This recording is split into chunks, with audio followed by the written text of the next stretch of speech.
وفهم السلوك البشري ده بحر واسع، والمصادر اللي معانا النهاردة زي ما بتقول كده بتقدم لنا خرايط ويعني طرق ممكن نستعين بيها. هنتكلم عن إزاي ممكن نصنف الأنماط الشخصية دي، وكمان إزاي نفك شفرة الإشارات الصامتة. حتة تصنيف الشخصيات دي، المصادر بتتكلم كتير عن نموذج مشهور اسمه السمات الخمسة الكبرى أو أوشن. هو ببساطة بيقسم الشخصية ل5 أبعاد.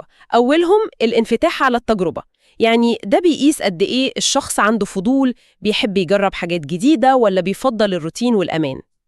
بعدين في الضمير الحي الconscientiousness، ودي بقى بصراحة المصادر بتأكد إنها مهمة جدا، لأنها مرتبطة قوي بالانضباط والتخطيط وحتى النجاح العملي أكتر يمكن من أي سمة تانية. دي معلومة مهمة فعلا، حتة ارتباط الضمير بالنجاح في الشغل دي.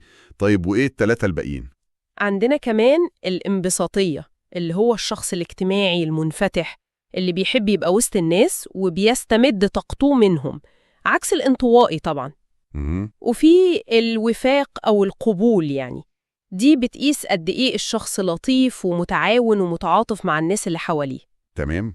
وأخيراً العصبية، ودي بتقيس الاستقرار العاطفي، يعني مدى القلق، تقلب المزاج، أو العكس الهدوء والقدرة على التعامل مع الضغوط. بس المهم هنا، وزي ما المصادر بتوضح دايما، إننا كلنا خليط من السمات دي بدرجات مختلفة، يعني مفيش حد فينا هو القالب ده بس، مش كده؟ بالظبط، تماماً. هي مجرد أبعاد بتساعدنا نفهم وننظم تفكيرنا، مش مربعات بنحط الناس فيها